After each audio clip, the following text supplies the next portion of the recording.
One of the things that you do when you travel is you pass through places and you see all kinds of different stuff. The names of those places, the places you go, the places you pass through, particularly as you're traveling across the span of this country, are different.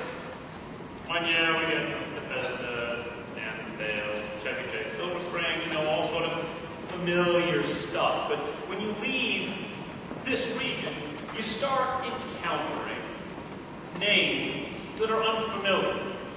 And in this country, those names often have meanings. Sometimes those names are, well, interesting. They're different than what you normally experience. America's full of places like, for example, the town of Monkey's Eyebrow in Arizona. It's a fine one. You might someday find yourself paying a visit to Hygiene, Colorado. If you're traveling along the coast, down the coast of Florida, you might encounter the town of Sockchoppy. Interesting place. If you're in America's heartland, you could maybe one day pass through Shoulder Blade, Kentucky. Fine town, fine town. And there are plenty of towns like that. There are places, like Iowa, big state, great big state. They've got towns like Tingley. Tingley's a fine town. It is actually right next to Sac City. And let me just say that these two towns should never, ever merge. They should never merge. Traveling other places, you've got French Lick, Indiana. Now, I don't know what that means. You have, if you go out to the west coast, you've got hump tulips, Washington. I don't want to know what that means. In the desert, southwest, as you sort of go a little bit up north into South Dakota, there is Mud Butte, South Dakota, and they will remind you that that is pronounced Butte whenever you visit. There are some places, there are going to be churches in most of these locations, but there's some places in America where I don't know if you want to have a church. I mean, it would be very, very hard to be the senior pastor at the First Presbyterian Church in Boring, Oregon. It's not the kind of place you necessarily want to be pastoring. Now, certainly, odd names for places that kind of describe them a little bit are not unique to the United States. And, I'm, at least part of my mongrel nature is Welsh. The Williams, the two L's together. They're L's next to each other. You know that somehow Welshmen are involved in some way. And this, of course, gets to one of my very, very favorite place names of all. This is the railroad station in a town in Wales. And that's actually a name that means something. It describes the church of the town. It says, this is the church of St. Mary's that is on the hill by the river on the left of the Exxon station, or something to that effect. And it's actually one of my very favorite words. I mean, doesn't it just seem like it would roll off the tongue as you said it? Okay, why don't we all try this together? I'll put up a little description of it that's a little more readable. It's a nice little town name. It's Lanvir Winkil Gogeru Twindrogu Lantaskilio Gogogok. It'd be so easy to tell people where you're from. It's great. Place names are interesting. And they sometimes come to define what a place is. Let's take, for example, where the Israelites found themselves traveling through. The beginning of this passage from Exodus. They are coming through the desert or the wilderness of sin.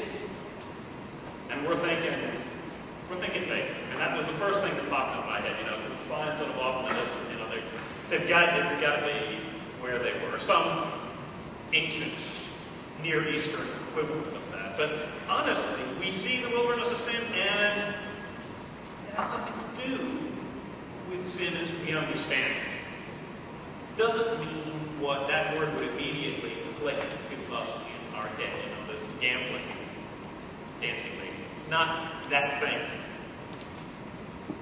What it means simply is it's the wilderness of the moon. It's the wilderness of the moon. It was a giant plain, an open stretch in between mountains, a great valley that was a desert that crossed over it. Probably people were like, you know, the only thing here is the moon above us. You certainly wouldn't want to cross over it during the day. It's a place, actually has the same root. Sin has the same root as Simon. They think the two are close to one another. And that means that most people believe this is in the Arabah region of modern-day Jordan. The picture you saw at the beginning of this slideshow, that was it. That's what the place looks like. Nothing like Vegas at all. What's going on? What is going on at this point in the story of the journey of the people of Israel? Well, they are smack in the middle of Moses' long road trip from that 40 years of dragging along people who spend the entire time complaining about everything. And this is no exception. That's what this story is all about. It's, once again, they're looking around and thinking, yeah, I was a slave, but I could eat. Yeah, I was a slave, but I had something to drink. I am just sick of this. And they would gather into groups and they would go to Moses and complain. He was not pleased, not happy. In fact, he was so concerned, probably the group was so large and so angry, that he ended up having to turn to God in prayer and say, look, they're going to kill me. Can you do something here? Because eventually they're going to get tired of this and they're going to just take me out and head back. How do I get around it? What am I going to do? And in the face of this uprising, and the people in the back seat grabbing for the wheel, trying to turn things around, God speaks to Moses and tells him to take the same staff that had parted the waters of the sea. Take elders, go, plant the staff, and there'll be a miracle. There will be water. And Moses trusts God, and so he does exactly that.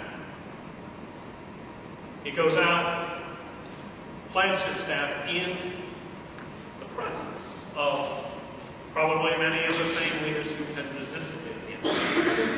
And what happens? We hear the miracle. As the water flows from the rock, and the thirst of the people is satisfied. Now, this is a miracle story. This is, you should be full of joy. This is an amazing, happy time. The people's thirst is quenched, and you would think that this would be a story of celebration about how God, in God's own providence, satisfied the needs of this thirsty, desperate people. Should be that. I mean, they got the blessing that they wanted. They got water. It's like manna from heaven. But unlike the manna story, the reason this story was told was not to celebrate God's gracious providence. It was not to celebrate the fact that, when push comes to shove, God is going to be there for you, and in your desert times, water is going to flow abundantly, and this is a joy. That's not how the story goes. That's not its point. See, what we get here are two place names. This is, in fact, a story that the people would have told themselves long after, to say, well, why are those places near the desert in the Arabah named Massah and Meribah? Why in the Arabah do these things have that name?